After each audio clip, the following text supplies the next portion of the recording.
Hey, folks, welcome to this week's edition of One Nation Radio. I'm James Boyd. Here, man, Rich Latta. What's going on, man? Not much, man. Just ready to do a great return episode of One Nation Radio. It's been a few weeks with everything. Return? Yeah. Look, I don't think this is exactly what was UGK's 94 album? And the intro was Return. Super tight. Yeah. This ain't exactly the intro on Return, but because like you did one last week, so I did. It ain't exactly quite that. But and it's also funny because I'm like, because I guess I'm being to make you PFC because you light skinned. That's funny. Anyway, now I'm thinking about when Floyd told Buddy, he said, "Do you know who UGK is?" Yeah. Yes. That was great. That was great. Shout out to Floyd. I was like, I think that's the proudest moment I've ever had a Floyd in my life. That's fucking right. Like, nah, I don't know who Oasis is. Do you know who UGK is? Right. I love it. Like, look, man, I like Wonderwall too. It ain't got shit on International Players Anthem or Sipping on Some Syrup. Like, there's a few other ones I can go through. I ain't going through the 88 catalog. Yeah, I was gonna say, you gonna leave that one out? The 88 catalog alone. We don't recognize the 88 catalog. They were saying outrageous shit. Anyway, we back, man. And I saw the show list. You've been doing numbers in Florida, speak numbers on the WNBA. So I guess that's where we start, right? Apparently, James, I'm one of the leading voices in WNBA media now. Who knew? Yeah, man. It's emerging star. It's amazing how this is kind of happened. So on my personal YouTube channel, just Rich Latta or whatever, you'll see like a purple background. I was like, all right, yeah, I was doing all these reaction videos and different things that drive more traffic to the channel. And then, I stumbled upon reacting to some Indiana Fever highlights with like Caitlin Clark and all that, and started going crazy. Then I just like, all right, I'm gonna just like talk more about it, talk about the news, talk about whatever. And then people were like, yeah, we like how you break this down. We're subscribers going crazy. Channel got monetized, all that. Like, and then I just was like, all right, I guess I'm covering women's basketball, and it's up now. So but it's a lot, man. So WNBA Finals last night came to a conclusion. Man, like, how people say like it wasn't a sprint, it was a crawl. This wasn't even a crawl. This was a roll. Man, this was I talked about it on the channel as well yesterday, but man, it felt like, to me, this felt like Lakers Celtics in 2010. Like, that's an insult to that game. Like, you know what this felt like to me? What? Remember the whole stretch for like, I guess, the last like 5 minutes of Game 7 2016 Finals, where like it was gridlocked at 89 for forever, and then the Warriors actually didn't even score ever again. It was like that for all 40 minutes. I'm sorry, well, 45 minutes. Sorry, with overtime. Oh man, I kind of found the game like pretty compelling, like in a strange way. It was also like, this bad basketball, and the refs letting it go because they don't want to, they don't want to be scrutinized. And ultimately, what they end up doing is like they're letting people get away with murder while also having a gigantic foul discrepancy. Where it's like, how do you let that happen? Yeah. So the New York Liberty did get the win over the Minnesota Lynx. I had picked the Lynx to win, and I think I was actually kind of right. Had they not been jobbed at the end. I enjoyed the game. I thought, it was the end of a long series. These people were probably very nervous, and a lot of these series deciding games kind of go like this. If it's like a game 7, game 5 of these series, is like this, like, game was not a reflection of the entire series. The entire series was filled with great basketball, with like great up and down scoring, fundamentals, like shooting, offense, like, and it went into the muck last night. But I guess we got to start with Cheryl Reeve kind of going crazy in the press conference and essentially saying this was rigged for money or ratings. Sorry, I don't know which, but full Aisha Curry. Yep. She was like, we were stolen from in so many words. Like, I was like, yo, she's trying to get the mother of fines. Just breaking it down, like, real quick, we will break it down. But you just said mother of fines. What does an NBA, what does a WNBA coach make these days? Brother, I'm sure her salary is public, so we can probably find that. That's So chat room, please do your jobs. Cheryl Reeve's salary, please drop that. Let us know the salary so we can give a guesstimation on what that fine is going to be. Because I remember, I think the biggest fine I can remember for a coach was like the playoffs that year when the MNBA hit Jeff Van Gundy with that huge, like, Yao Ming is being targeted fine. I think it was $100,000. Look, it was she makes $700,000. So it was my guess was 25. 25? Yeah. That was my guess. She might get with 50. Fully possible. Yeah. Fully possible. Like, when you look at Nafisa Collier, got 0 free throw attempts, and all she did was terrorize in the paint. You can see her in the background of my background. She was just spectacular this entire series, and she put Breanna Stewart in jail for a lot of this series, and she really she was like this stone-faced warrior, and I was like in awe watching her. And for me, a lot of people have talked about the refs, and there's no doubt that there was a flop at the end, and I think it was a bad call. I wouldn't have called a foul in that situation, right? And Minnesota likely wins that, right? But when you start looking further into this game, the people that played good were Nafisa Collier and Kayla McBride. The rest of the team did not have anything to show for it in the box score. Like, it was, if they get one more person that's worth a damn on a night where they lock up Breanna Stewart, where Sabrina Ionescu shits down her leg, like, oh, I'm sorry, the other person that's an MVP candidate, a former league MVP, all-star, second team all WNBA, she steps up, and then what happens? Niara Sabali just falls out of the sky and decides to come off the bench and score like 14 points. And Phoebe had big moments too at the end. Yep. So it was like you just got fucked. That's really what it comes down to. Like, if Courtney Williams does anything, they win. Anything. And to be fair, you can say the same thing about, the game is not a close game if Sabrina Ionescu does anything in the game. She was so bad this series, aside from that one shot. She was, it's my background for a reason. She made that shot. Everything else, all ass. Like, this was not the mom mentality. I'll give her credit though.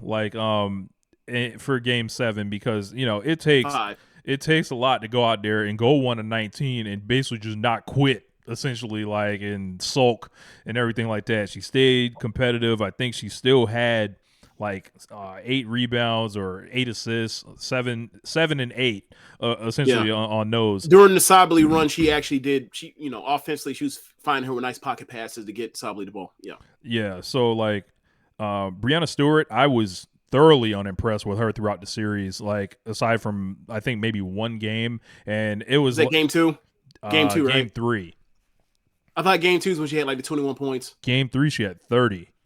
She had 30 and 10. So basically, she had 2 good games and then 3 bad games. Yeah, and featuring several chokes. And last night, it was game 4. Look, she could have. It never goes to game 5 because one thing about her is she's still making defensive plays. That block she has on the who's the backup point guard with the braids? Heidemann. Yeah. She put her in jail. for one of those possessions or two of those possessions, right? But like the end of game 4, Jonquel throws up something, and you see Brianna run for offensive glass immediately, right? And just put it back up. Goes to the line, clanks him.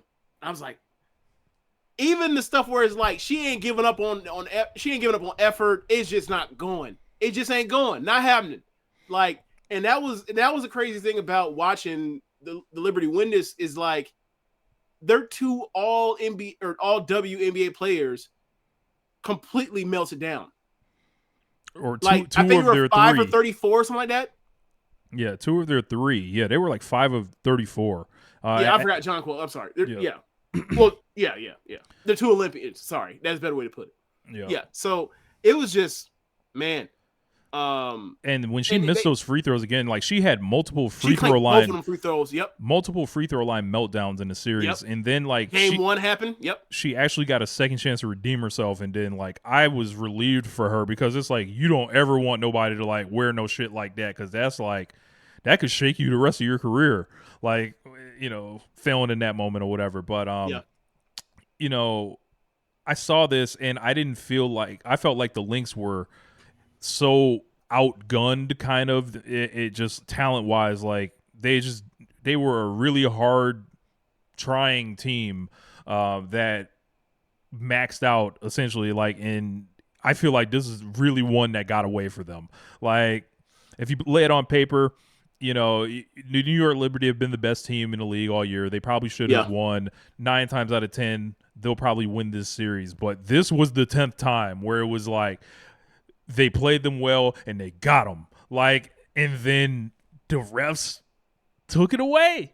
And Cheryl Reeve was not pleased. We do have a question from Dan Coffin. He said, do you think the reffing was exceptionally bad this season, or has it always been subpar and it is just more visible with the explosion of linear eyeballs now watching the games? Oh, that's got to be the case. Like that, and that is the case when it comes to all of this. When you watch, if you're a person that only watches pro sports, you're watching the top pro sports, and you're watching a set of refs, you get into your bag of saying like this person or this crew or this group field of refs are incompetent or whatever your jokes are, right?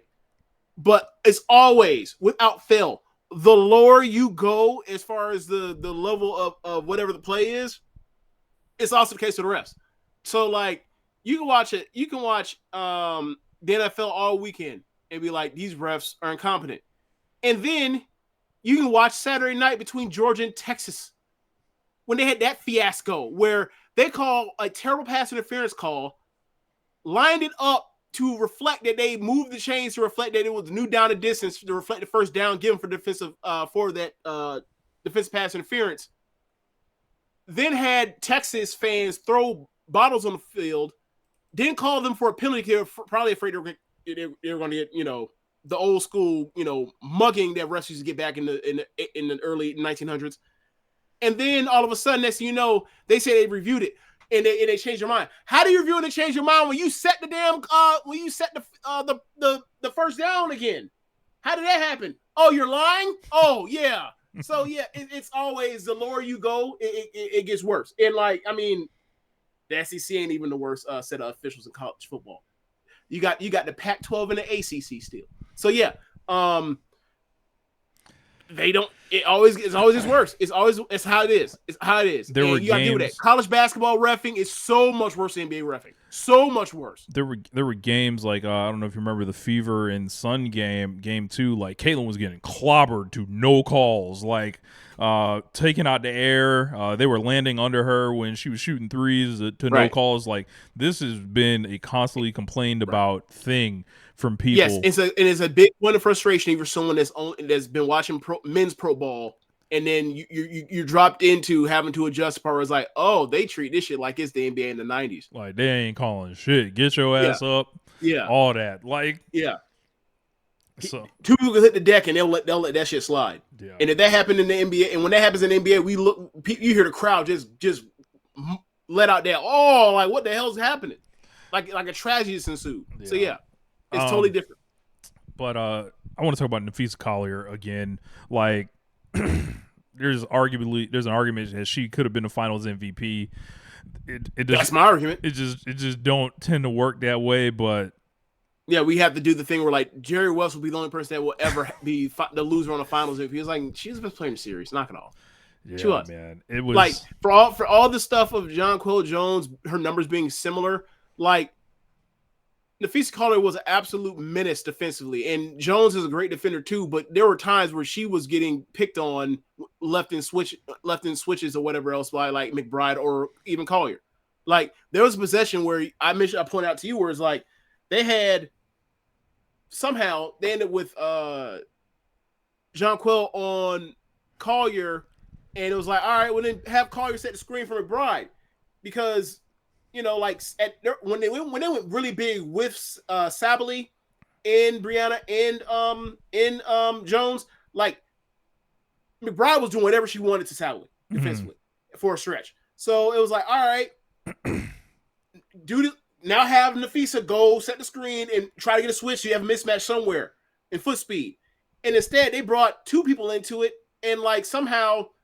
Nafisa was able to roll and then still get behind Brianna after Brianna was able to switch back on. And I was like, in the NBA, we would talk about how that's just bad offense. That's just bad, not thinking the process through it. But luckily, Nafisa's so damn cold, she made it work anyway. Yeah, just like when you talk about like people that walk into arenas and nothing phases them, and I imagine they scare the bejesus out of the crowd. She's on that list, like, and yeah, it was. There's a reason why she finished second MVP voting. Yeah, there's a reason why she ended up, winning Defensive Player of the Year and then putting Brianna in hell for 5 games. Like. And basically, like, she went against this entire front line of the Liberty. She's 6'1". Like, she's given up, like, 3 inches in, like, everywhere she looks, essentially. So, like she's a stretch 4. Yeah. Like, who else? Kayla McBride was awesome all throughout the series, too. Yeah. Soulless, as I call her. Like, there's no expression on her face at all. We'll just bust your ass and kill you. Plays a very aesthetically pleasing game as well. Kirby was talking about her all night. Yeah. But yeah, man. And that might have been Kirby's first WNBA game of the year. Right.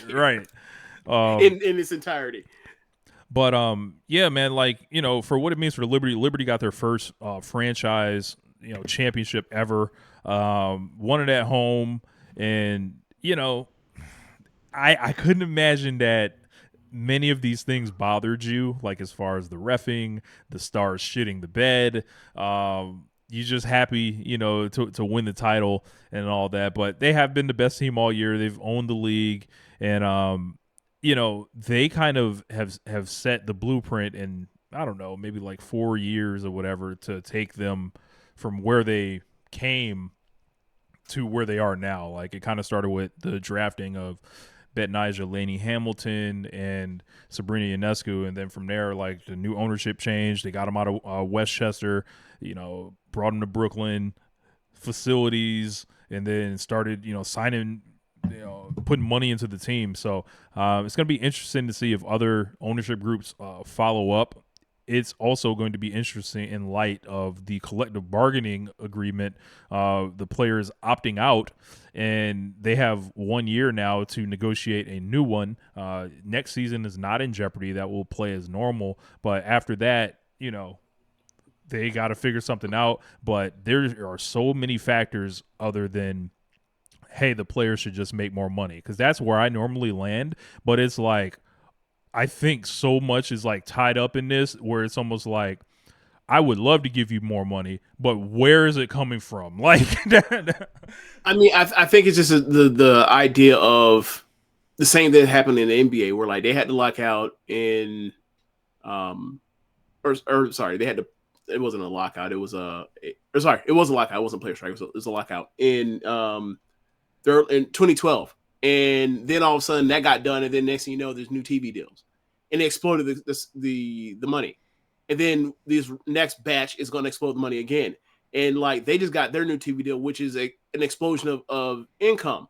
So they're seeing the NBA and these salaries and like, all right, well, how are ours going to reflect that? And also like the valuations or the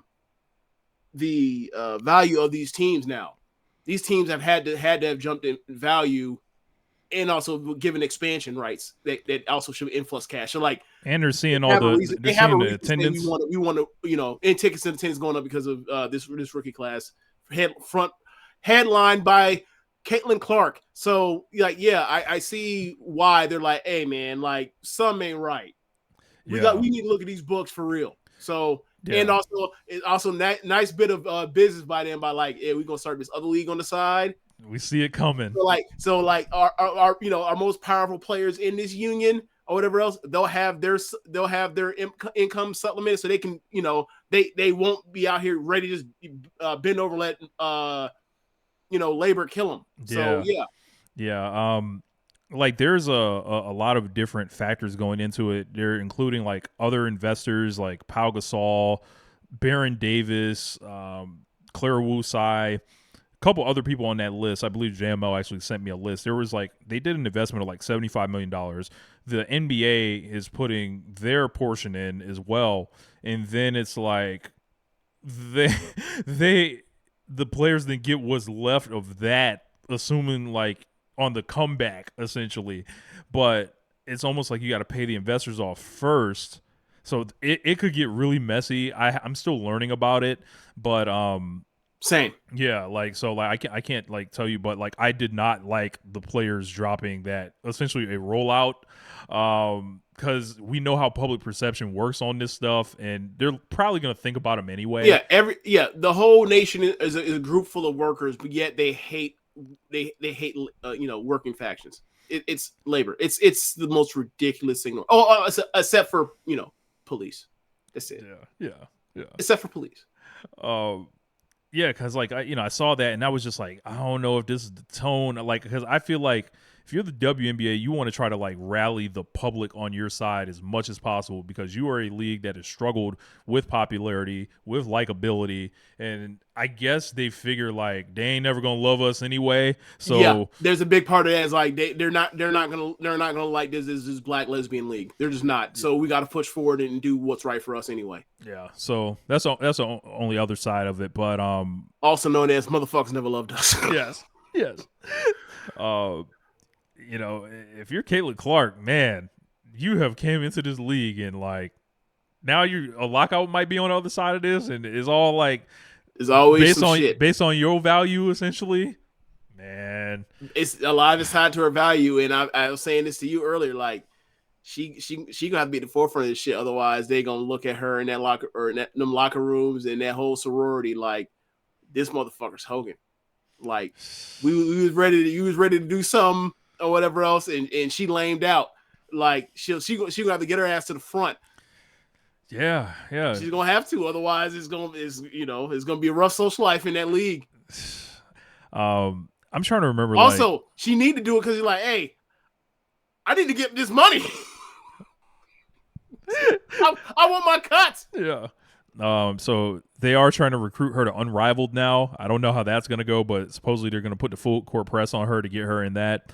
I don't know. You know, we'll see if she shows up there. But it was a interesting kind of break of news here. But I had a lot of fun talking about the WNBA all this year. I kind of found like a new lane and all that. So if you're interested in more like WNBA talk, you know, at least for me, go over to my YouTube channel, subscribe on there. I'm putting up videos all the time, breaking down the news as I see it, reacting to shit, cutting through a lot of the bullshit, because like, I don't know, I guess what made me feel like I was qualified to start talking about this was like, I love basketball. I have enjoyed the women's game in some form or another since I was a small child, when I had to go to my older sister's high school practices. She was a point guard starter for 4 years, you know, at high school, and I was at every basketball practice with her, all her games. So like from then, I just kind of knew I was a fan as, you know, the WNBA got started when I was a child, watched it up until, I don't know, maybe like 2004 kind of consistently. And then I just kind of kept tabs on it from afar, but you fell out of it after a while. And the league struggled a lot, and then I started seeing the way they were playing in college last year, and I was like, yo, I'm just gonna keep watching. I think something's there. And I saw so many good players this year that I'm interested in like being fans of and learning more about and covering. And it was like I think and not only because like from my own personal, like, what I'm getting out of it as far as like, YouTube is starting to do well for me. I think the players deserve it, and they deserve people, someone to cover them in a fair way and not a way that is like, taking out their problems with women on them and like their political, issues with them. Like, there's a lot of voices in the women's basketball coverage space, especially on something like YouTube, where it's like, you can go and listen to essentially like, I don't even want to give them light, but y'all know the loud motherfuckers with wrestling podcasts that are often very wrong. Like like there's that, and then there's other people that are doing good work. So I want to be one of those people that does good work or whatever and still entertains, and never know where that might take me. Like, the door's already opening. So but yeah, I'm going right into covering women's college basketball after this and following it. So there's a huge USC UConn game. I'm sure we're gonna talk about on this show. There's plenty of and so much. I think if people give the women's game a chance, you will really like it. Like, and you might like it more than the men's game, because if there's one thing I noticed, was like a lot of the subtle complaints that I had about like the NBA and stuff like that. I did not load management, the end of games dragging to an absolute halt because there has to be 59 goddamn commercial breaks. Like, it's a lot like when you were watching the Olympics, where it's like, what? Remember how fun basketball used to be when there weren't like a million commercial breaks in crunch time? Yes. And then the people caring about the All-Star game, people like playing both sides of the floor like hard, and like the finals being ultra competitive still. Like, I watched allowing people to be physical. Yeah. Like, I watched a lot of the NBA this past season, and ironically the NBA is about to start on Tuesday, and I just felt myself like not loving it as much. Like, and it was like, I've loved basketball my whole life. Like, and I love the players, and I love the league. And then it's just like, why is these things just going this way? And I found a safe haven in the WNBA, kind of. Yeah, I mean, it's refreshing to watch compared to what we've seen out of the NBA in the last I don't know, let's say over the changes in the decade. Yeah, because it's just been or let's be real, like pretty much since like 2016. Yeah, where it's like, okay, like they care less and less about the All-Star game. They care less and less about everything. You gotta pay them more and more money, and the players care less. And I don't want to get on the players, but it's like, at some point, like, we got to care about something besides the playoffs, right?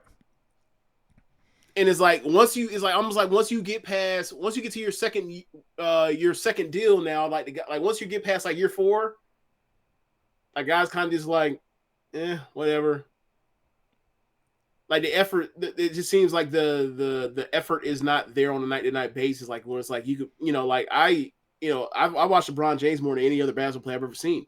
And like, when he was in Miami, like, that's the first time I ever like even decided. That's the first time I came across like saying, "Hey, I'm gonna get a stream to watch League Pass stuff," and to watch like those Heat teams play. And it's like, that's the first time I ever like followed consistently, and to see like that compared to like you throw on a League Pass game, unless it's something that you're really into. You could just be like bored out. You might like watching them Spurs games beginning of the year when women letting them play. Them dudes didn't know how to play women. I was like really frustrated. It's like, you are pro basketball players. What the fuck is going on? So I don't know if you've seen any of the preseason stuff like with Chris Paul. It looks like that's going to be very beneficial. Chris is going to be top 10 in assists again. I think just throwing lobs up to that nigga. He's gonna have a real easy time. Yeah, with Wembanyama. And quite frankly, year 20, look, I've never been Chris Paul's biggest fan, but I say he deserves a nice and easy year. Working with Wembanyama like this, I'm interested to see what he does. Yeah. So, I mean, you talk about NBA and like just the constant like dumb stuff you see. Like they're doing the media's for TNT, like Turner. They're doing like these player rank things and like, oh my god, they're doing and like Shaq's doing a video saying like just for the attention. Yeah, I rank Wembanyama 31st because I want to motivate him to play. He don't need you realize how dumb you sound. He don't care about you, man. He don't need your motivation. Like this nigga's about to be first team All NBA this year. I am going to rank a person I know is one of the 20 best basketball players in the world already 31st because he didn't make the playoffs as a rookie. Look, now, man, correct me if I'm wrong. Did Shaq make the playoffs as a rookie, no. or did he make it his second year when Penny Hardaway came in? Second year. Yeah, exactly. Yeah, like Victor Wembanyama's about to be. Everything that man does is like just like, well, they were mean to me, so I'm a just generational trauma. Get over it. Yeah, man. And then my Lakers this year. Oh my God, has just been a real clown show on several levels, and we're gonna have. Have you been a clown show outside the Bronny stuff? I think the Bronny stuff is very bad. And I think JJ Redick potentially is a bomb that could go off, right? I do think that it is. Oh, media's gonna get in his ass during a bad stretch. He's not gonna. It don't seem like he's gonna handle that well if they get into a bad stretch. And I just don't know how the Lakers really got better. So it's gonna be. We're gonna see how hard they want to go throughout the season. And also, didn't D'Angelo get paid?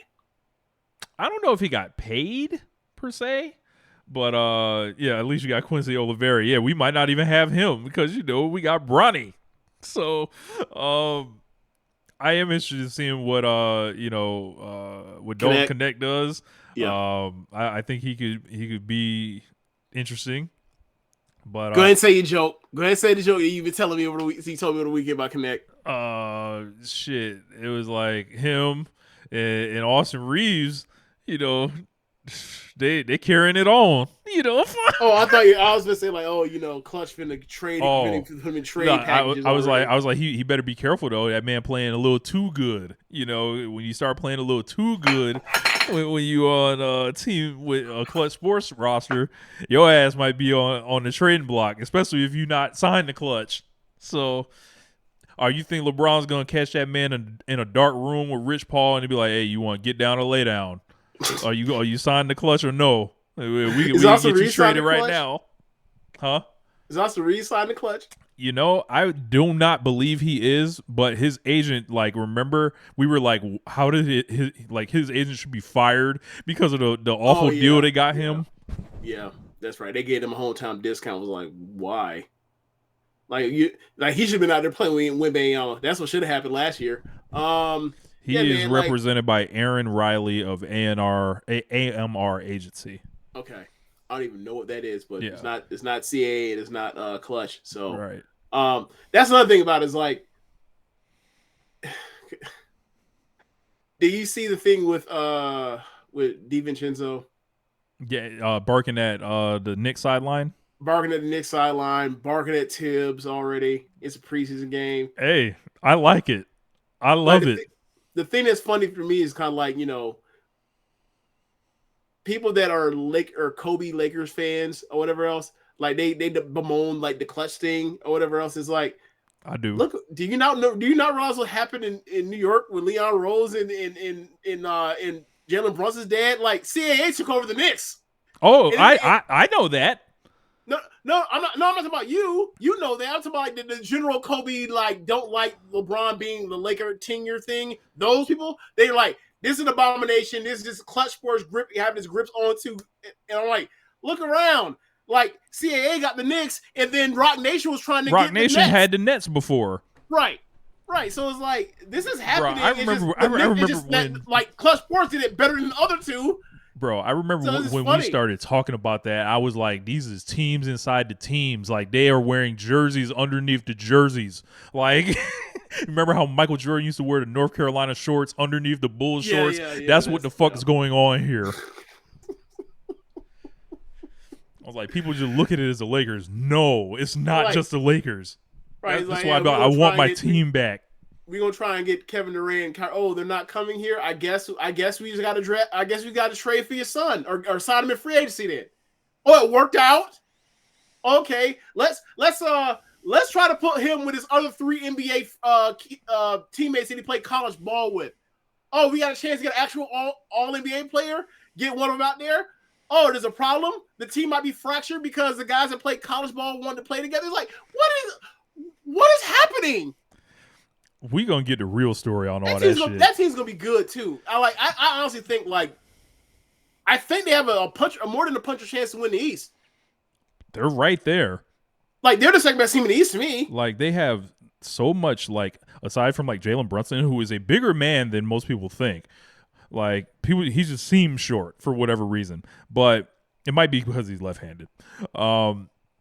I think they have so much size at every position on the wing, on the interior, and say what you want about Karl Anthony Towns. I looked at his numbers, bro. He's gonna be a Hall of Famer.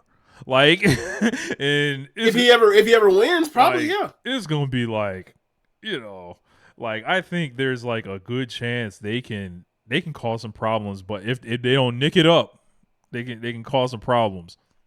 Like, bro, like you mentioned that, right? Towns is a perfect 5 in this era for playoff basketball.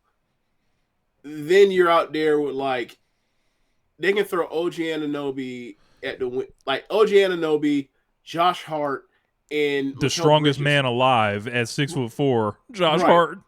Right, like they are going to cost. Like, they're going to be so good. They could potentially be so good defensively and be versatile defensively. Like, obviously, you're going to have some problems with Brunson because at the point of attack, but just they have the wing depth to throw at guys. Like, they're going to give. It's not going to be easy for Jaylen Brown and Jason Tatum.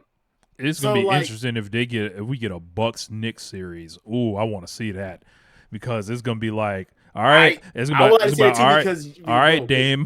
Dame, are you old now or what's going on here? And there's that, and also Giannis might average 40 and 20. I'm about to say that series while they lose. I was gonna say they're gonna have 7 niggas to throw at Giannis, so they're gonna be in rotation out there. They're gonna have who's getting cooked next? Because that's not a good matchup for Towns trying to guard Giannis. It's not. Yeah. Because he can't. He's a good defender until until the whistle blows and he gets in foul trouble, and he put him in foul trouble so quick. So yeah, that's a good position series I wasn't even thinking about. But yeah, I just like the Knicks. It was last year I was like, they have no chance. It's a joke or whatever else. I was flying no. Tom was on my ass what you mean? And Tom was like, look, man, I know you get a little taste of help, but they're not the real contenders. It is what it is. And they got beat. They got blown out in game 7. See, this isn't I don't like this. I don't like that the Knicks actually have legit expectations. I want the Knicks to be the 4 seed or the 3 seed, where it's just they are all the way bought in, but the rest of us is all right, I see it around the corner, and I see that bus coming that's about to knock their ass the fuck out. But that's the Knicks that I like or whatever. But I think they're a little better than that. Well, you're right. I agree. I think they're the team that should have legitimate expectations to get to these conference finals. Yeah, and they ain't had that since the World Trade Center was still around. The towers are still up. So it's a big deal. There's a big reason to be excited as a Knicks fan. They just had the sister squad win the first basketball title for the city in 50 years. Yeah. So, or 49 years, whatever it was. So yeah, man. The last time that they won the championship in New York, Frank Lucas was selling Blue Magic, James. Yeah. Yeah. I think we did that. I think we talked about that before. We were talking about we were talking about somebody, we got on the Knicks ass, and you pointed out you pulled up the wiki as far as things happening. You were like, what happened a couple weeks after the Knicks won that title in '73? Watergate. That shit had me dying. Well, you know what happened a couple months before that? Ali Frazier. Some shit.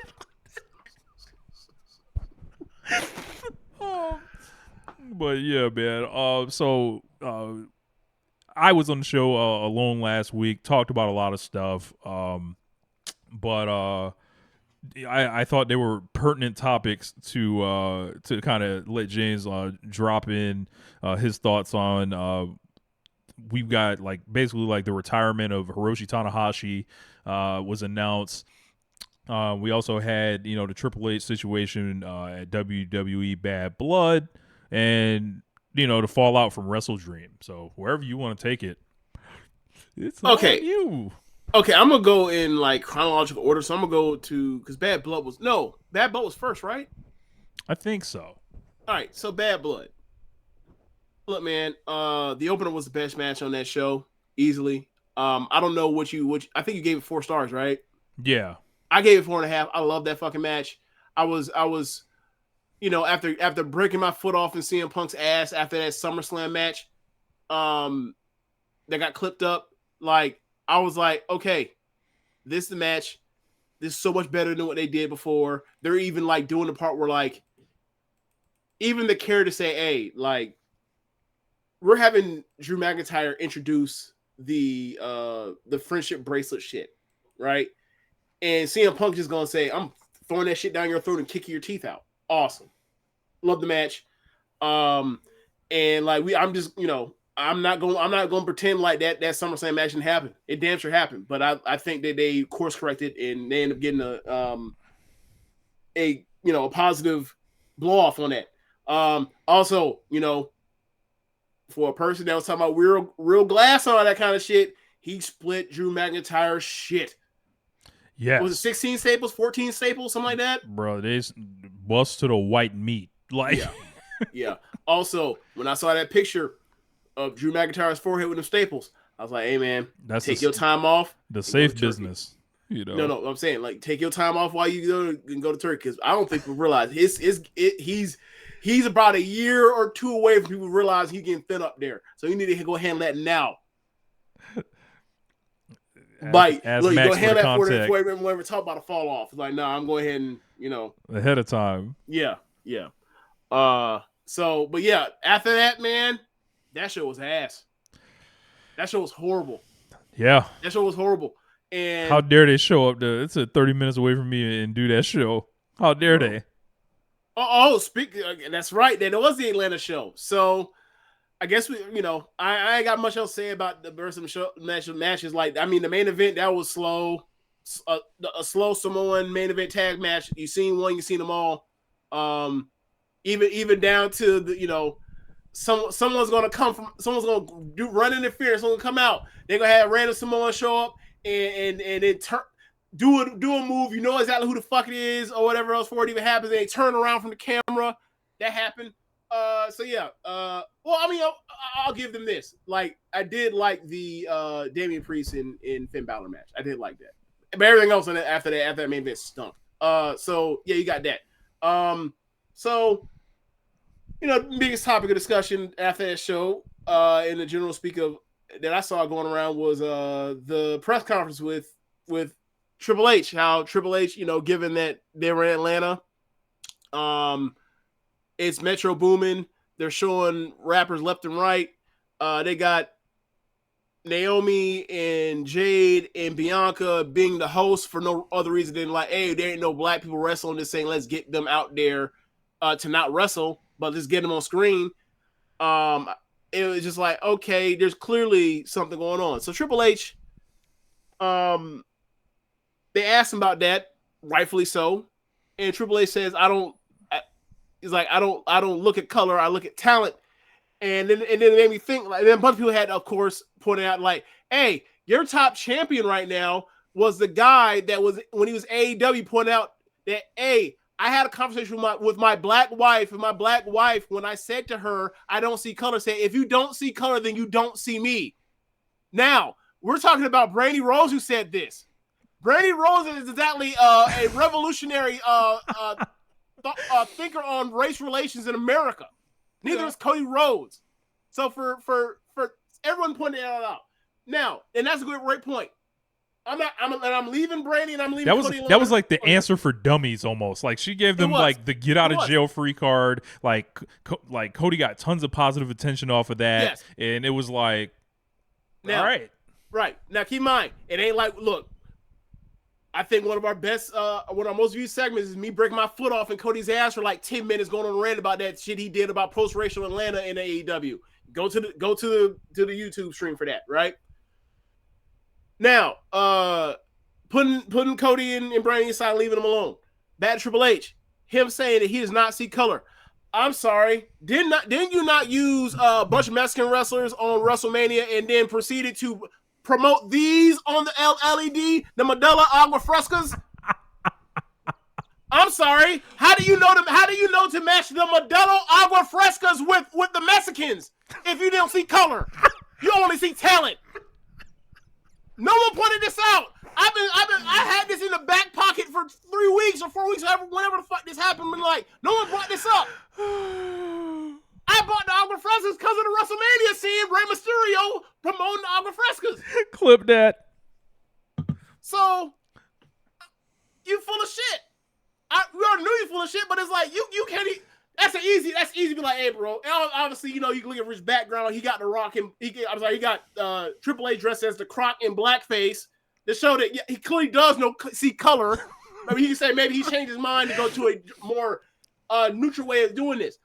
White people fall over themselves all the time doing this. They always do. They think that if they treat people all the same, or that's what their thought process is, they treat people all the same or whatever else, or don't think of people's color, that then you will treat everyone fair.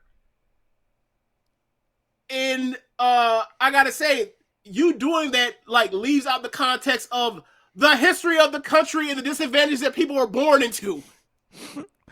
And so while thinking that is a good thing, you are also like perpetuating the cycle that it still exists.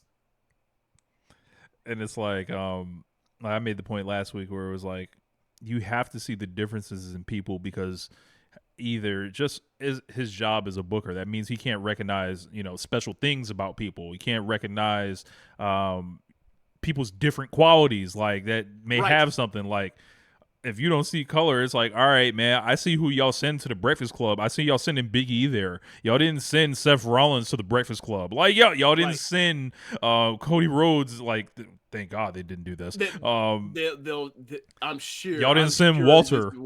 Look, y'all didn't send Walter to the Breakfast Club. Like, right.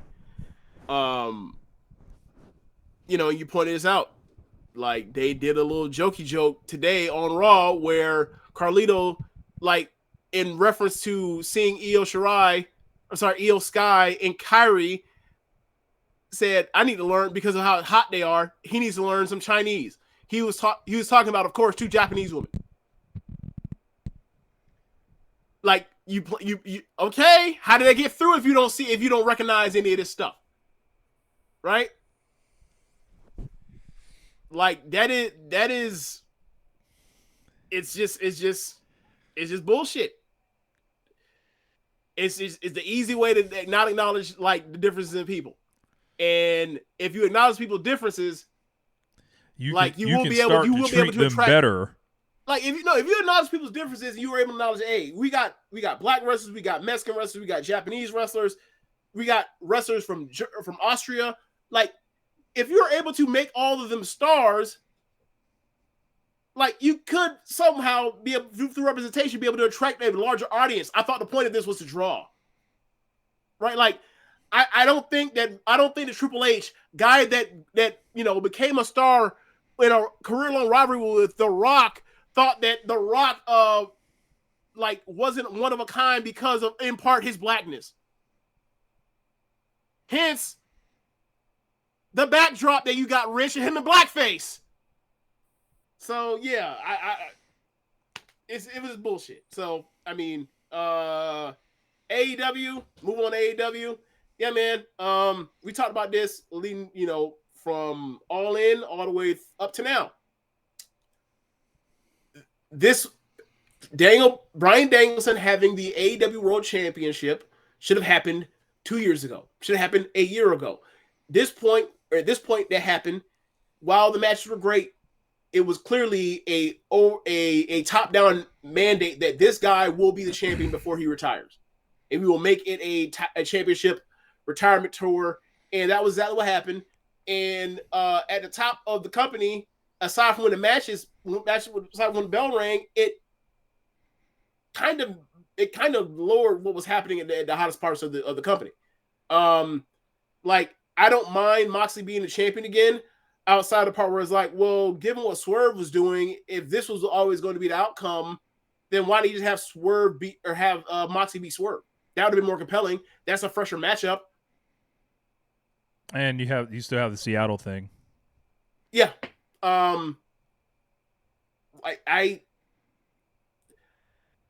The idea of it's tragic that he loses like that's Danielson being a sicko. I'm fine with that. Whatever. Yeah, I didn't care about that at all. It's just, for me, it's like, I'm still concerned about Moxley, and like, are we at the point now where like he's not gonna try his best unless he's the ace?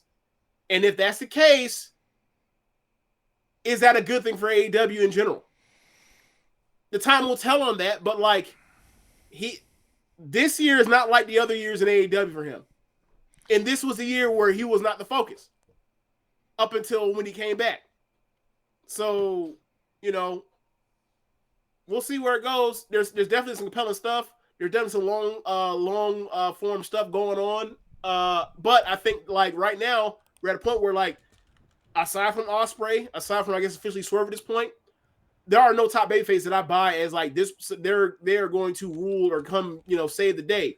And I think you pointed out, like, all the champions are heels now. Yep. All the champions are heels now. Rich, what was the last time there was a successful or a very good or very well ran wrestling brand or promotion that decided to say we're going to have all heel champions and then wheels fall off? Wouldn't that be NXT? While facing the Wednesday Night Wars versus AEW in 2019? They actually did this in AEW in 2021. It was Kenny, how long? I want to say it was Kenny Omega, it was Miro, the Bucks. So it was at least like a couple months with this, because each of those guys had like substantial time. Okay, who were the women's champions? I think Britt had just won it because they just had went back on the road. Okay. So like there was that, but like, that's also when the company was like hotter than the sun. They had just gone back on the road. Kenny versus Hangman storyline, CM Punk coming in the company, Bryan Danielson showing up, like, and then the whole summer before that, it was. And then just Britt is like, at that point in time, and she basically she's a face that's still works heel. Right. So like, now it's like I expressed a lot of concerns between when I did an appearance on the Trish and Sarah wrestling podcast last week. If y'all didn't hear it, please check it out. We talked about like, it's like, all right, just having confidence in the follow through on a lot of the baby faces, and I went on impassioned rant about Hangman Page where I was just befuddled on what has happened with that, and then losing to Jay White. Yeah, and I was just like, I don't get it. And I think there are things in place. I just can't be sure that they are going to be followed up on in satisfying ways, because a lot of these baby faces have already been beat down and beat down and beat down, and it's like, and slotted, and more importantly slotted in a way that I don't think they can out kick that ceiling that it is kind of placed on them. And it's almost like, damn, all y'all are doing the same storyline. Like, and it's like, if everyone has to take some massive, like these massive ass whoopings just for months and months before they come back and beat the same person, it's like, bro, we need some baby faces whooping ass. You need goodwill for this promotion. You need things that will make people feel good. Like, for like, artistically, I understand the choice with the Moxley thing and everything like that, but like, there was like a huge like dark cloud around that. I thought it was ambitious or whatever. Just like also, the dark ending they did at All Out with Hangman and Swerve or whatever. But like, that felt to me different than the reception to this angle. And that might have to do with, Danielson and people wanting to see him go out in a happy way or whatever. You don't always get what you want. Tears in his eyes, walking out, waving to the crowd. That sort of thing. Like, look, I get it. It's supposed to be a tragedy, but I'm also like, the point of watching a soap opera and dealing with heat like that is the payoff. And like the payoff, what is the payoff? Like the baby faces and the baby faces that watched him get choked out were Daniel Garcia and Darby Allin and Private Party. Orange Cassidy as well. And I mean, Darby seemed like he was set to be a because especially given what happened at Grand Slam, like the story should be that Darby gets it, but it's like, is Darby going to get it? Also, I saw Orange Cassidy in Moxley last year. Yep. Like, is he going to, like, it's going to be him taking down the conglomeration? Okay, cool. I'm sorry, with the conglomeration taking down like this Yuta faction, okay, I can see that, but like it seems like AEW has so many wrestlers, and like they have said that like we're going to build up like these guys that are, none of them are actually top stars. Like if Will Ospreay was out there, especially given what happened with the Tiger Driver earlier in the year, I would feel better about it. Right? Because it's like, okay, that dude's obviously can be a world champion. Right. It's almost like I see everybody that they're showing, and I'm like, none of those guys are the answer. Yeah. Why are you lying to me? Like, right. Another part about it is like they couldn't do Ospreay because Ospreay got screwed with the Takeshita thing and Callis and Fletcher. So it's like they couldn't even elsewhere. So he's been pulled off, but like that would have been a perfect person to put there with the rest of the babyface locker room that's like looking after Danielson. They're going to get their lick back for Danielson. He would have perfect person. It would have, or maybe not perfect, but it would have. You would have been assured that like somebody's finna get the get back. Maybe Darby is, and I don't mind it if he is, because obviously he's been working with Moxley ever since September. But I keep believing they're going to do. I feel like I'm at a point now where like, all right, man, either let him kick. Are they gonna let Charlie Brown kick the football or not with him? Yeah. And then with Garcia is like, it's like I think that's above his pay grade. It's like even though he just got paid. I want to say he's like set to get this big push. It seems like, and it's like I feel like we're at the beginning of his journey, if anything. Yeah, and that's going to diverge him towards MJF again eventually. Mm-hmm. Yeah, so I like some of the directions. I just don't. I need more proof of concept to buy it that they're going to follow through on some of that stuff because of where those wrestlers have been slotted in their tenures in AEW. That's all. Like we can come back in 6 months and be like, oh, we were wrong as fuck on that one. Because like obviously all those guys are over. I mean, look, Orange Cassidy's been over enough to be champion at this point before. Yep. Same for Darby.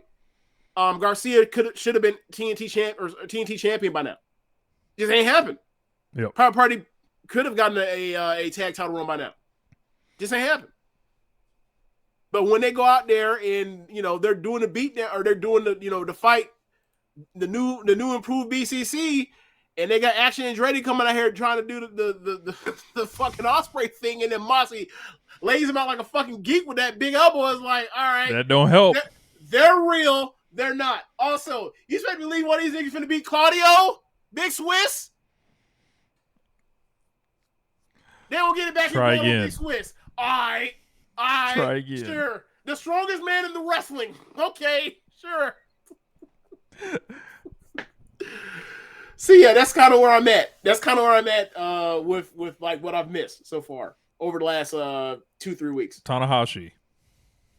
I mean, he can still go in certain spots, but it's probably for the best. Cause look, the last Okada match in New Beginning, that was like 4 1/4. In the right, he still got a bullet in the chamber. He only got one. He can pull out every couple months, but like, yeah, I get it. This is probably better than like he only comes out and does once every 6 months sort of thing. He only does Dominion and he's in trios and that kind of stuff. So it's fine. It's fine. I'm just gonna miss him. Yeah. I said a lot about him last week, so pull that back up if you want to hear it again. Black Sabre Jr., who's going to be the women's babyface to go against Marina? I do not think Marina will be wrestling in this role. We'll see. But I'm with you. I'm not sure. What were your thoughts on them just turning Statlander back babyface out of nowhere? I feel like whatever happened there has nothing to do with the idea to do something with somebody on screen, and this was some type of backstage call that you cannot explain on television under any logical circumstance. Because they haven't. Yeah. Like the only way it would make sense is if they did a video package with her on Collision a week and a half ago. It was like well done, people said, but the first time it happened, they did not explain it. They waited a week and then told you. I mean, look, they could always go back to when Mercedes first showed up. Like Stokely looked at Mercedes like he saw a dollar walk in the room.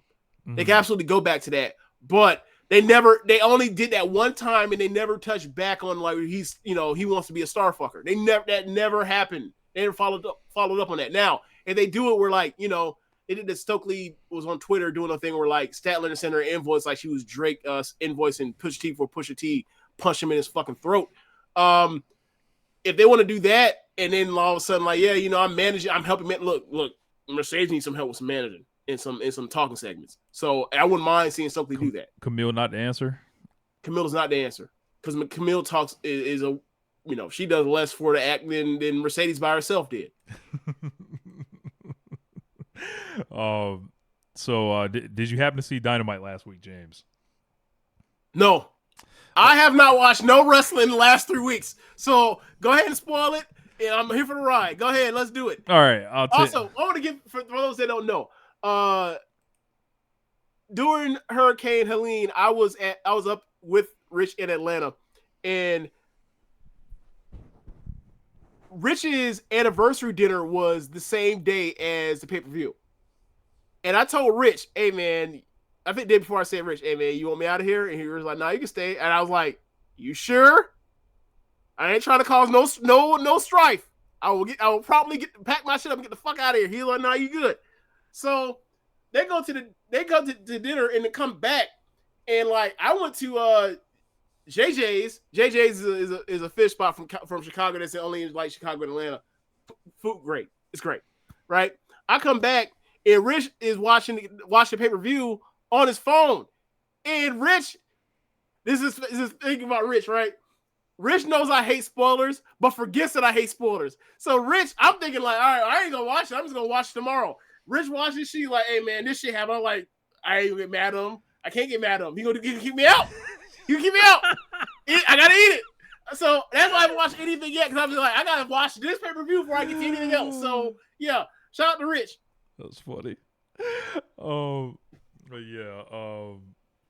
So Dynamite last week, it was like up and down show. Like there was stuff that I saw and I was like, oh my God, what is happening? It kicked in like the second hour, I think, right? Yeah. I pointed that out on Twitter. Yeah, so Moxley basically called out the entire company. He said he hated it and everyone in it is working for him. It was like a pre-tape. And basically, they showed him pulling off from Wrestle Dream. He was sitting in the back of a pickup truck cutting his promo, and the pickup truck was moving. So he basically said that he basically, a bunch of big winding Moxley statements, essentially about being the champion. If you've heard them, they're usually pretty good. Okay. But we had Adam Cole then reemerge, and it was like it was from another fucking universe. Like he starts calling out MJF and cutting a promo on him, and Cole's the babyface, and it's like, nigga, the last time we seen you were the heel, and you were literally the devil. I was gonna say the last time we saw you before that, you were the devil, like the devil. But So they do the 17 minutes of talking, and I'm just like, brother, can we wrap this up? Like the Dave Chappelle, the guy in the Dave Chappelle show, wrap it up. Yeah. And I was like, all right. It felt like such a tone change, and Cole basically just does this promo. He's like, he's fake, and it's just like, great. We know, nigga. Like I don't tell us something we don't know. Cole. So MJF answers him on a pre-programmed video. So it's like he cut this whole promo for a video to play, and then whatever. Let me guess. Did he leave out a list of demands? No, he didn't do that one yet. But Cole basically challenged MJF to a fight. MJF turned him down, and all that stuff. So it was like. Like I saw it was just such a disconnect from it because like I thought this show had it was like one of the most anticipated shows for AEW with the outcome of Wrestle Dream. All these heels are the champion. We want to see all the new storylines and everything like that. And this year they've been really good on the Dynamite immediately following a pay-per-view. So like setting a new direction. So when they come out, I'm like, oh, MJF got the first quarter, huh? And then also like they're still trying to wrap this up. I promise y'all, if y'all pretended these two niggas didn't know each other no more, nobody would complain. I don't know who's asking for this except the people that like don't really like AEW but are WWE fans that want to see MJF and Adam Cole because like they appeal to them. The rest of us are just like, we're okay, man. Y'all almost shipwrecked this promotion last year. We don't need any more of this. But after that, what came next here? Hopefully a match. Yeah. It was more of like just kind of bullshit. Kind of actually. Really? After a 17-minute talking or promo segment, there wasn't a match after that? No. Then we got Private Party backstage, and then they were calling for a rematch with the Young Bucks, and it was like, well, why should you get a rematch? Y'all just lost or whatever. And then Did Bucks lose clean? Yes. And the Bucks were just like, y'all ain't getting no next shot or whatever. Holla. And then they lose dirty because that's how they were booked. They were booked to lose. Right. And then I'm trying to make a joke. Is like they're the EVP, so they say we're going up tonight. Like, and we're supposed to know. Like the Young Bucks didn't follow the script, some shit like that. Like I don't know. You tell me. But it was just like, all right. And then we got a match between. Oh, we also got Chris Jericho. He was interviewed backstage after Wrestle Dream, said he wants a rematch with Mark Briscoe for the ROH World Title because Mark cheated, and there's going to be a ladder war, which is going to air this week. So, Mark Briscoe. Oh, they're scheduling things weeks in advance now. They are. They have done that. The entire Dynamite card is out. I believe Collision matches have been advertised in advance, a couple weeks in advance as well. So it's like, oh, they want to sell tickets again. That's nice. So Rich, from there, yeah, go ahead. Rich, if they bring back them rankings, I Jimmy Jacobs, boy, you gonna get it on the week that happens on this podcast. You gonna get it. We got a match with FTR against Big Bill and Brian Keith. Went about 9 minutes. It was fine. It wasn't like some crazy, match or anything. Gotcha. Then the Outrunners came out. So when I saw the Outrunners come out, I was like, why? Oh, the mean wrestlers. Yeah. So they're Have you seen the skit they did with FTR? Yes, it's hilarious. It's fucking hilarious. It's the funniest thing that FTR has done in AEW, in my opinion. It's fucking hilarious. Yeah. So look, I don't hate them. It was fucking hilarious. Yeah. They're fucking hilarious. Like they're hilarious. Yeah. I like them, but it's like as Brewhaven is mentioning, people were mad that LFI beat them on Collision, led by Brian Alvarez. So look, man, I don't know, but. From there, the Acclaim and Billy Gunn got interviewed about their win against MXM. And then after Gunn left, MVP walked in with Shelton Benjamin. Shelton Benjamin, by the way, looking in better shape than I've seen him since WrestleMania 25. And then he told the Acclaim to call them when they want to get serious. Gave him a business card. Okay. Bowens turned him down while Max Caster did keep the card. So maybe something might be happening here. Who knows? Then we got Mercedes Moné and Queen Aminata. This was a nice match here. They had good chemistry to begin this, and I thought that I would love to see another match from them.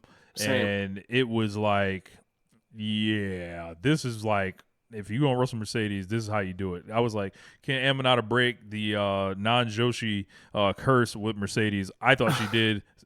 Some people don't, but also, like, the way that she has performed throughout this year with Mariah, on ROH with I forgot her name, the Minion in training. Yeah, actually, no, it wasn't with me training. It was a good thing. It was with Athena. Like, yeah, man, like, she is somebody similar to Willow, whereas like this person gets opportunities and they show improve. And I would like to see them get their shot eventually. As a player in that division. Yeah. So actually, the private party in Buxton was next, but then we got a pre-tape with the Elite. They said, Jack Perry was there, Okada was there, the Bucks were there. They said it's a interesting day, a special day in the history of AEW. It's Kenny Omega's birthday. Now a birthday cake for him, and then it was like happy birthday Kenny Omega on that, and then Jack Perry dumps like 20 feet of intestines on it onto the cake, and then Okada looks in the camera and says, "Happy birthday, bitch." And then Perry told Kenny to get well soon or die because he doesn't care. It was a waste of some damn good looking cake too. So I thought you were gonna make some joke about chitlins. I was like, no, brother, no. That's what it looked like. It looked like he dumped chitlins on that shit, and I was like, all right, man, this is disgusting. Man.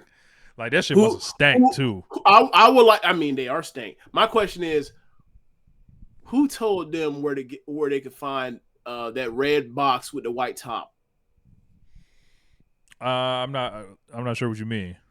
I mean, no, there's a brand of chitlins there's a red box with a white top now, and I know that because my grandmother, whenever she would cook chitlins, it would come in that shit. Now I know at that point in time, that's not the Sunday you want to be over at your grandma's house, James.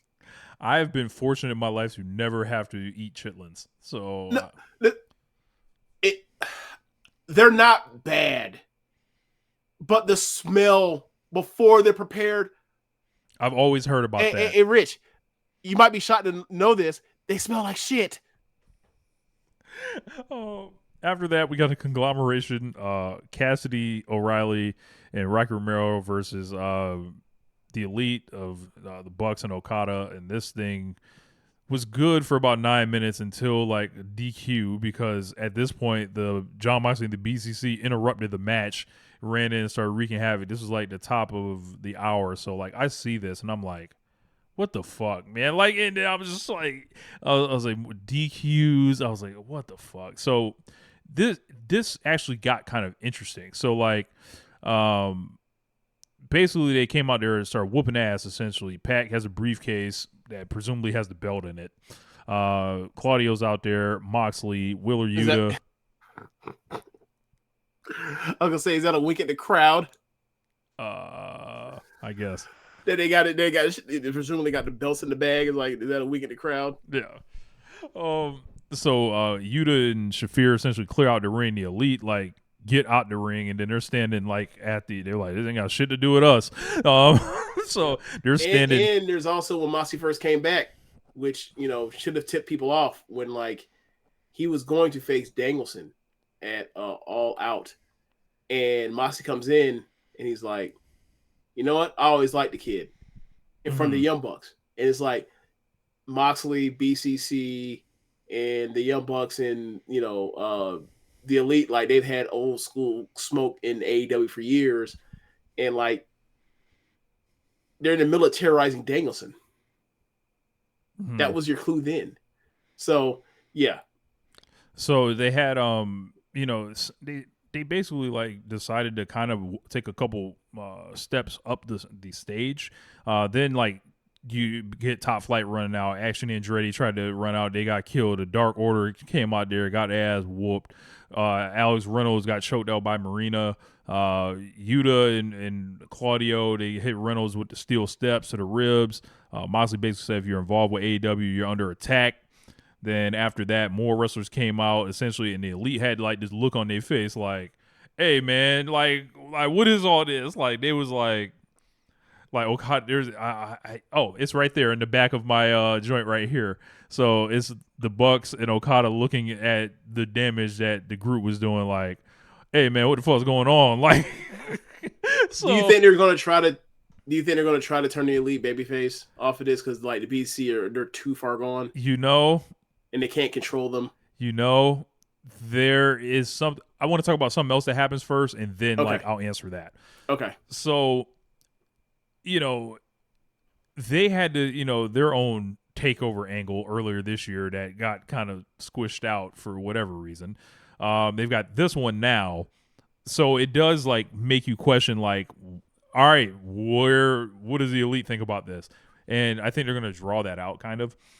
Okay. So the Elite are walking backstage when they come back, and Daniel Garcia like walks up on them like pissed in private party, and then he's like, "Hey man, like what the fuck? Like you ain't see Moxley and them acting up out there? Like what is y'all doing here? Like all y'all just being complacent? Like y'all don't give a fuck about this place? Like this is the AEW y'all wanted to create? Blah blah blah." And like it was really good, like what Garcia was doing. Okay. And then the Elite really didn't answer them, and then Nick Jackson was like, in due time. And then they walked away. And then from there, like Garcia and Private Party kind of like look at each other, and then they form a unit. So Daniel Garcia and Private Party are officially a unit now. It's like, hey, I'll watch y'all back. Y'all watch my back. It's war out here essentially. Then we got when Twitter comes to pro wrestling. Yes.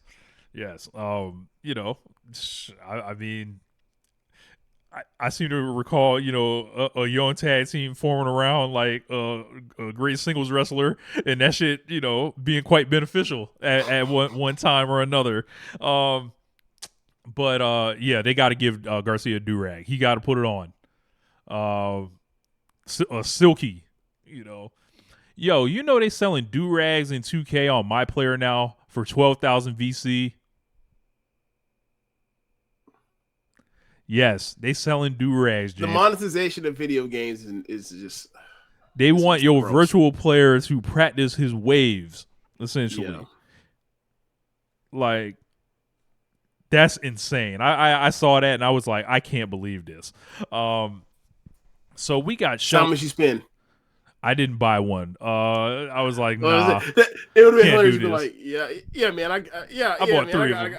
I'll put one on them. Right. Like that'd been hilarious. Anyway, but yeah, man. Like, go continue. Sorry. Yeah. Then we got Shelton Benjamin versus Leo Rush. Okay. And this was fantastic. I'm gonna have to go turn it on then and watch it. Leo Rush made Shelton Benjamin look like $1,000,000. Shelton Benjamin was awesome. Was he like a monster? Was he powerhousing him around, or how was it? He was powerhousing him around. He was like reversing his shit with like a bunch of creative things. Leo was like flying around him, and it was like this. I was like, bro, if Leo Rush would just give 3 years of his life to pro wrestling uninterrupted, it would be like so beneficial for us all, and him included. Shelton Benjamin like looked awesome in a way that I had never really envisioned for Shelton, but like he's in the best shape I probably ever seen him in, and he's ready. He's got his working boots on. Compared to like the 2000s, bro. Like as far as like him being 49 years old, he looks fantastic. Like okay, and like. I think in the 2000s he looked more like an athletic guy, so he was just in naturally good shape. Now he's like a bigger kind of like athlete or whatever, but it's like, oh, I can see what kind of engine essentially he's running on, like, and it's like I think he's like ready to go essentially, and I think he it in a way it kind of reminded me of like Adam Copeland coming in, hitting the road and being like, I'm ready to work. Like, and that's encouraging because they booked a match with him and Swerve for 2 weeks from now, and he's got Sammy Guevara this week on Dynamite. I heard. So and led to Guevara discourse about like Jericho apparently never did anything for him, and it's like he made him into someone you cared about, and now he's on ROH. Now that he's not with Jericho, what do you think the lesson is? Be with Jericho. He was supposed to feud with Jericho, and then it got nixed because he got himself in trouble, and then he came on suspension. Now he's in ROH. What is the lesson? It's amazing. People cared about him because he was Jericho's bump guy. He's a really good wrestler, and then when he's not around Jericho, things fall off the track. It seems like there's nobody there to advocate for him. So like Dave Meltzer like had a fucking meltdown about Shelton Benjamin beating coming in and them booking the Sammy and him match, compared it to Val Venus coming in beating Christopher Daniels in TNA. I'm sorry, what? Yeah, I guess that was a big thing at the time. Like Val Venus was basically far past like his usefulness as far as like ladies and all that stuff. No, I get that. I didn't watch TNA, so I can't really give you Christopher Daniels was one of the best wrestlers of the 2000s. Yes, and right? Like a TNA original, all that stuff. Right. So I'm trying to, and he had placements on the card and all that kind of stuff, right? So I'm trying to figure, like, he was a marquee talent at different points. Obviously the Sanjay Dutt stuff, all that. So I'm trying to figure out, like, how in the world would that make Sammy Guevara the Christopher Daniels of AEW in comparison? Christopher Daniels is way higher up the totem pole in TNA than Guevara ever been in AEW, especially post Jericho, like we just talked about 2 minutes ago. What? Yeah, he had a meltdown. I'm getting to the part where like Val Venus compared to Shelton Benjamin is fucking laughable. How about the part that the guy you're advocating for isn't as big of a deal in his promotion as Daniels was to TNA? I don't get it. Yeah, I guess it's just the perception of guys coming in from WWE and beating your guys, but like, in this case, like I think Shelton has something to offer, and losing to Swerve. I was gonna say Joe Lanza was making this point about Shelton and by extension the Hurt Business. Like these aren't guys that were fired and rejected and stuff like that. This is a group that a lot of fans felt had more to offer, and these guys are coming in motivated and ready to contribute and work. Like. And I don't think Dave is conscious of that. He just sees it as, I've been covering pro wrestling for 50 years. I know what this looks like. But I mean, he does have a point as we talked about, like, the potential Christian Cage thing is going on. Yeah. But I think potentially, like, you got to almost let every individual case be judged on their own merits. Could this be a situation where it's like, all right, we've seen different guys in the company come in and then not want to do business and stuff like that. Everything that, all indications are like, that's not going to be an issue here. So like, I'm sorry, man. Like Sammy Guevara will have to put over Shelton Benjamin. Like, I'm sure he'll be fine. Especially while he's in Ring of Honor. I'm sure he'll be fine. Like, and then, it seems like there's a lot of like steps, like, and there's careful thought being put into what Shelton Benjamin's doing. So yeah, let's hold it down. And especially after the debut match, I'm very encouraged, like by his work in the ring. So like, it's not did Mel say anything about how good the quality of the match or no? He was more talking about Guevara. So like he didn't really like. Okay. But I'm saying, like, did he ever point out, like, oh yeah, this was a good match, and then I guess another instance, I guess it was maybe announced later. Is it turns to a separate discussion? I'm not aware if both of those discussions happened at the same time, but like I only saw the other one. What I'm saying is, like, if he went out there and just was average or whatever else, then I'd be like, okay, I see why he went that way. But like, if he had a killer match, and like, yeah, let's tell him to go out there and beat Sammy Guevara. Sammy Guevara's not going to have trouble surviving this because he survived all the other losses. Right. This ain't the final nail in the coffin for him. He'll lose again. I guarantee it. Yeah. So we had a Don Callis family press conference, and brother, I bet this was nasty. Brother, pound for pound, wrestler for wrestler, the Don Callis family might be one of the greatest wrestling factions of all time. Like, they had basically now Brian Cage has joined the Don Callis family. Lance Archer is there because he was traded for Roosh essentially, and you got Konosuke Takeshita now the international champion, and now you have Kyle Fletcher who came out here. He did one of those. Is Hobbs still there but just injured? Hobbs still injured. Yep. So they basically said Cage and Archer are gonna go after the tag belts. Takeshita and Ricochet seem to have something popping, and Fletcher essentially has Ospreay circled. And Takeshita said he's going to defend the belt all over the world. He's defended against Josh Alexander and the Speedball Mike Bailey this weekend. Was it Maple Leaf? Maple Leaf, yep. Yeah. Fletcher said he wouldn't say why he did what he did to Will at Wrestle Dream, but he got a good reaction, and he looks like an asshole, bro. Like their feud's gonna be fucking awesome. I mean, I already know it. Like, it's gonna be incredible. The hair he's had has always screamed, or like in the last years, always screamed like, if he turns to a shithead heel, it wouldn't surprise me. Yeah, like I'm digging what's going to happen there. Okay. Don said Don Callis family has never been stronger. Blah blah blah. So and they set up a podium in the ring, and it was pretty funny how they did it. Big heat for them. So. Of course. Then we got a Mariah May interview. So everybody's afraid of her. Anna Jay showed up and confronted her. They ended up having a eliminator match that Anna Jay won on Battle of the Belts, and she got a title match for 2 weeks at Collision. So you mean to tell me on Battle of the Belts there was a non-title match?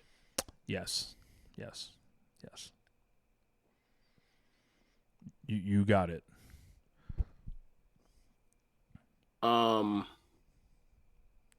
That seems like a mistake. Clerical error. Yeah. So from there we got Ricochet getting an interview backstage. He said he wasn't pinned in the triple threat match, so nobody whooped his ass. Right. He hasn't been beaten since he joined AEW. He challenged Takeshita to show up on Collision, so Ricochet can prove he's out of this world. So they have a feud pending. And then we got the new BCC beating down Dark Order and Top Flight. They were brawling backstage. Then they took off in a truck. The Moxley group. Evil Uno cut a great promo because when he yells in the camera backstage, he's awesome. Challenged the BCC to a fight. Dante Martin challenged the BCC to a fight on Collision. They had a 6-man tag on Collision. BCC won. Okay. And from there, we had Christian Cage and Jay White, and I paid no attention to this match because I had no interest in either of these wrestlers until the very end. Hangman Page came out, gave White a buckshot lariat, and then Hangman did the same thing Christian did, where he laid down on the outside of the ring, or whatever. Okay. But Jay White and Christian, not a match I'd be interested in, and I think that was the same night as game. Was that 3 or 4? It might have been game 3. Okay. Of the WNBA Finals. So I was like, my focus is on the TV over here, but yeah, there was one other thing, James, that I didn't get your thoughts on that we missed over the break and the hurricane stuff and the AEW TV deal, James. I talked about it. Oh yeah, I forgot about that. So we've been waiting. Did you do the receipts thing? I did not go through all my receipts publicly on air. I didn't do that, but I laid it down for the various grifters, lambs, and suckers that they were categorically wrong. Yep. Have no concept of the wrestling business in 2024. Yep. Should stop lying to the people. Yep. People should stop believing them or fighting on that lie. Whichever one they want to pick. Yeah. Yeah, man. A lot of this shit should put a lot of the bullshit on Twitter to bed. It won't, but it should. Like, will it take the next TV deal after this? Will it take, whatever potentially is happening with AEW and Fox for it to finally shut up? Yeah, man. Once they got their second TV deal, not the one that got Dynamite on TNT in 2019. Once they got I think I called it the Kevin Durant deal because it was 4 years for 70 million.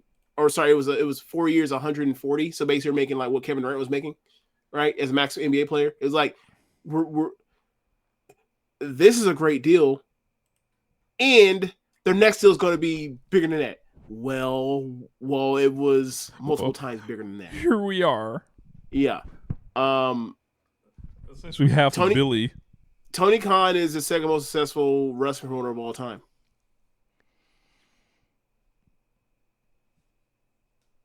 Unequivocally.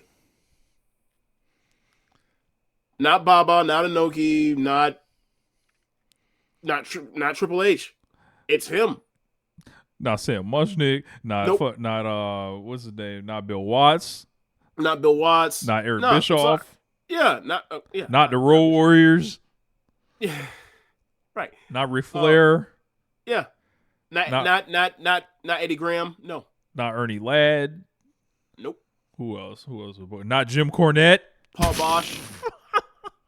Not Jim Cornette. Yeah. Right. Yeah, man. Not Rossi Ogawa. Not Paul Heyman. Not Shihiro Takagi. No. Not Gato. Nope. No. It's not him. Vince Russo. Nope. Not he's second most successful. Not Kevin Sullivan.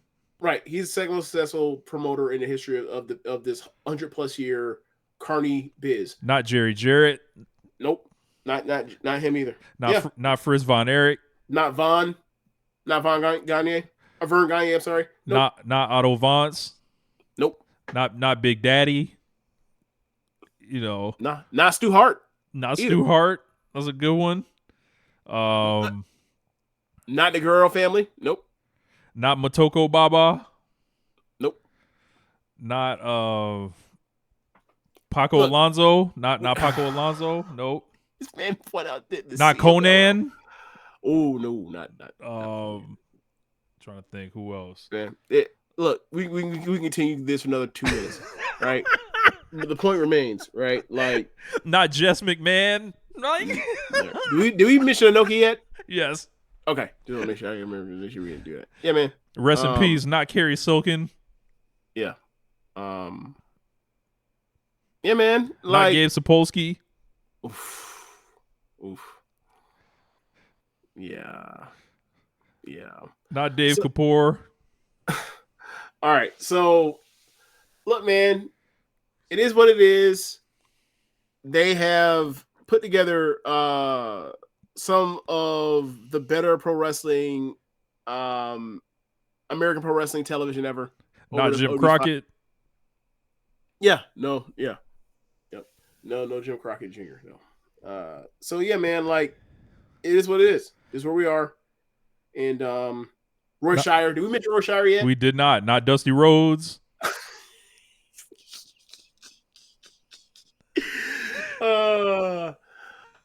Yeah. Now I'm thinking of who ran Portland. I can't remember who ran Portland. Yeah, it's not coming to me. Let me stop. Yeah, but my point is like, yeah, like just financially, it's over. Like this is now it was already something that like was all but sustainable. Now it is. This is something that's sustainable, and like this is going to be something that lasts for. It's going to go a decade at least now, right? Not Dax the Axe of Tampa Bay Pro. Oh my god, that was just for Jeremy and Josh. Oh my god.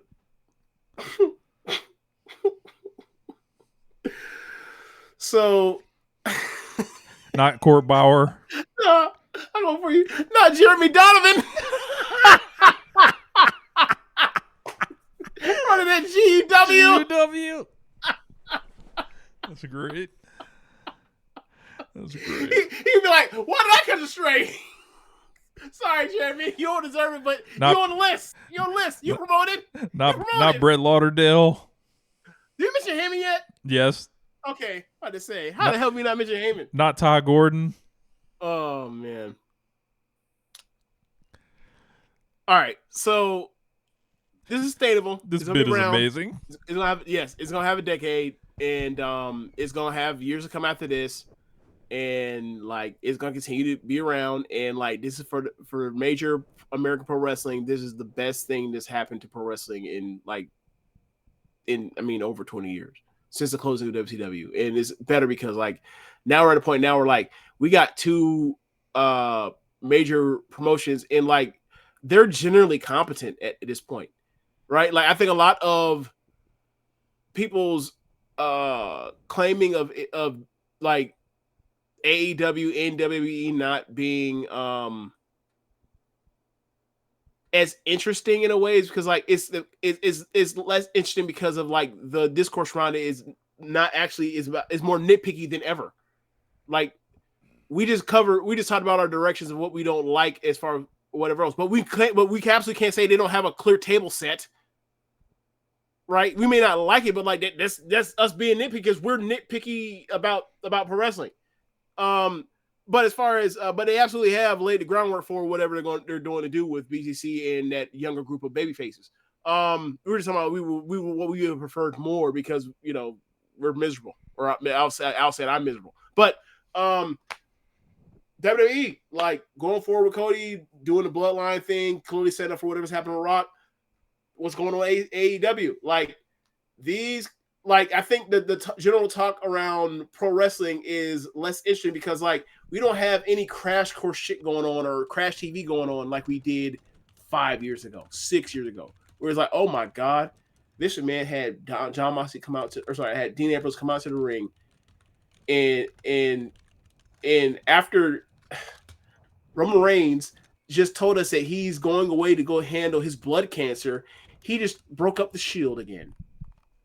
We don't have stupid shit like that anymore. You know what I'm saying? So yeah, like I just think that I'm happy we're past this point. And the more and more people try to, pretend that like the sky isn't blue, I think the more people are gonna have to like have some type of like this is a mental illness, James. A lot of this shit is like it's full on Pizzagate type shit. It's full on conspiratorial shit at this point. Like when I saw someone say that like is Shad Khan paying TNT or Turner to pay AEW? I was like, that's not how any of this works. These are publicly traded companies. They'll be thrown under the jail for falsifying documents like that. Everyone. like the commission somewhere would see this, right? Like they would have had niggas like rappelling from like through the roofs on ropes to kick that shit in if they did that. Forget kicking in the door. They coming through the damn tile ceilings. What are you talking about, man? Oh man. One other thing we didn't get to. It was on the list, but we didn't talk about it. But WWE, or excuse me, not WWE, they didn't announce this. Samantha Irvin announced that she would be departing WWE. Wrote a like a super long notes message, turned the replies off, all that shit. And I didn't know she turned replies off, but and people like good for her. Lost their minds. What are some of the worst ones you saw? Oh man, there was one of a guy that used like a Dom Mysterio like picture, and he said to Samantha Irvin, "Have fun announcing half a crowd at AEW. Have fun with 633,000 viewers weekly. Have fun being irreverent now. This should be tampering if you do go to AEW. Well, everyone says that only if that. So everyone only says that if talent goes to WWE. You had it all in WWE. Fuck you." This is what they also use, and there was like several other. Do they realize that like these wrestlers like are all friends of each other and don't give a fuck? because it's a job. It's like, oh my God, I can't believe that you left Tampa General to go to Baycare. You asshole. Look, man. By the way, those are the two major medical systems in the Tampa Bay area. For those that don't know, sorry about James, I don't know why they have no problem being gooners for Rhea Ripley. They have no problem being gooners for Liv Morgan. Do they just not want to say they think a black woman looks good in public? Like, why do we have to act like it's like, all right, she did her job to a base level of competence. I think everyone can agree at minimum, right? Whether she annoyed you with, her antics or even her Twitter activity, that's separate kind of from this discussion. But like your hardcore WWE fan is acting like, like it was just like, yeah, man, like just one of the worst things in the company history has happened today. And I'm like, why do y'all feel this way? Like, if y'all think she looked good, y'all can say it. Right. It's okay. And I don't know, man. Like, Tanya messaged us in a 3-person group chat about this. And I said to Tanya, like, hey, I've known Rich since 2005, and since 2005, he's known this about me. Like, someone that looks like Samantha Irvin is right up James Boyd's alley. Right? Like, I like a nice long coil. I do. Right? And at some point out here, I was like, look, man, as I've grown, I've learned that some of that stuff is, is tied to colorism, is tied to a problematic brand of femininity as far as hair length or whatever else. So I'm, I recognize some of the errors of my ways when I was younger. I think she's very attractive. I don't care where she ends up. Like, she's a ring announcer. Like, Justin Roberts, Lillian Garcia, it's just they're all good at their jobs. It's a replacement level job. Like, I just be enthusiastic, have some presence, don't fuck up the lines. You're good. That's the standard. That's the baseline. I think pretty much everyone that I've ever heard, like, on major American Pro Wrestling has been good at the job. Y'all ain't act like this when Brandy Rose left. Oh, I had a joke about Brandy Rose with that. I was like, I'm not even gonna say it because, as I said earlier in the show, we're gonna leave Cody and Brandy alone after we point it. Yeah, I'm leaving that alone. I'm not gonna say that. I'm not gonna say it. So we'll move on about it. But fuck it. Sorry. I was saying, like, she's gone. Like, she needs a spot in, like, WWE at this point. They desperately need another black person to throw on screen to not wrestle. Like, Brandy can go back and be a ring announcer. Easily. And they can play on the heartstrings during Cody's matches where she has to call her husband getting whooped on. It'd be very similar to when Rachel Uno is calling a show the Umino match. Who is now getting turned on, apparently. Yeah, so if that's what they want to do, call up Brandy. Because when I first heard of Brandy Rose, that's what she was doing. Yeah. She was the first, to my knowledge, in WWE, the first black ring announcer, for female ring announcer that I ever heard of. Yeah. So, go ahead and pull out Jackie Robinson.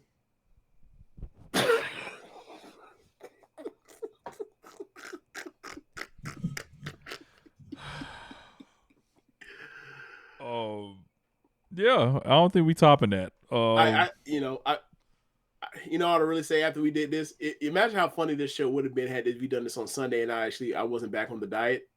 I would open these bad boys up. I would open up the agua frescas again. But I got good news. I got my yellow belt today. Okay. So that was pretty fun. Worked very hard for it last couple months, and we on to get the orange, the Kobashi. It was this weekend. Before the show, I got it today. Oh, okay. So, congrats, man. Yep. So the marathon continues, so to say. So now I got to start learning these forms, essentially, as they call them. So That's gonna be fun. Gonna go on the back porch like Mr. Miyagi and start working together and doing the memorization stuff for it. So that's gonna be pretty cool. So yeah. All right. So I don't have. You want to plug the Chop Tees? Yeah, Chop Dash Tees at Social Suplex or Chop Dash Tees / Social Suplex, and check out all the merch on there for all the shows on the network. I was listening to Tunnel Talk, and they had a great idea like of doing ad reads for everyone else's shows. I did not come with one prepared this week, but next week I will pick a random show on the network, and I will write I will actually pre-record a 20-second ad to play, and try to make it as hilarious as I can. And next week, I ordered my Halloween costume. It will be arriving Saturday. I will be showing up in full costume for One Nation Radio next week. James, you got a week. Figure something out. I mean, it ain't nothing to cut the sleeves off a turtleneck.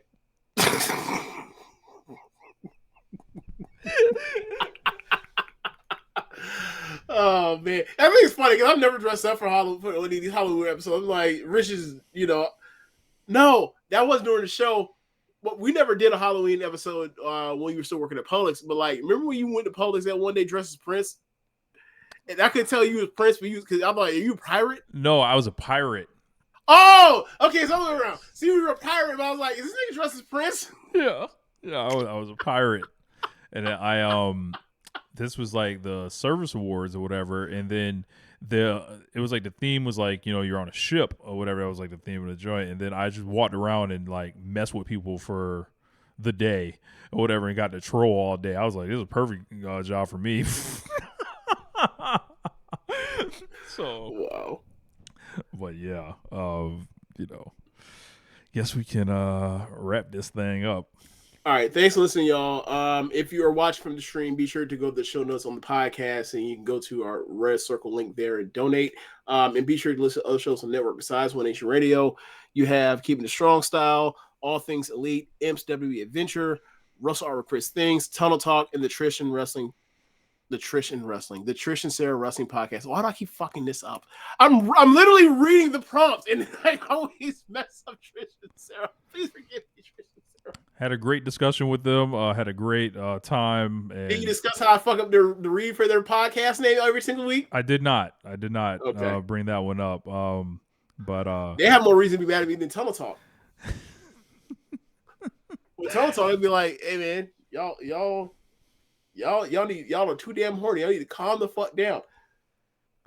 But yeah, so check that show out. I had a great time doing it, and spirited and pertinent conversation, I think, around the temperature of the wrestling business. Yeah. All right, but that's it, y'all. Thanks for listening. Later. Peace. All right, we're off. Yep.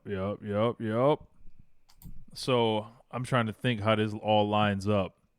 So next week's Halloween, and then the show after that is right before election. It's the day before election, yeah. Okay, so we will know if we will be coming back the following week to like, what kind of America we are gonna be going into. So that'll be interesting. There is potential outcome that could happen where like you say something outrageous on like the first like 5 seconds of the show. Yeah, I don't know. We'll see. We'll see how that goes. I can already see like Trump wins, and then we do the show, and Rich is like, "What's going on, man?" I asked Rich, "What's going on, man?" None, man. Just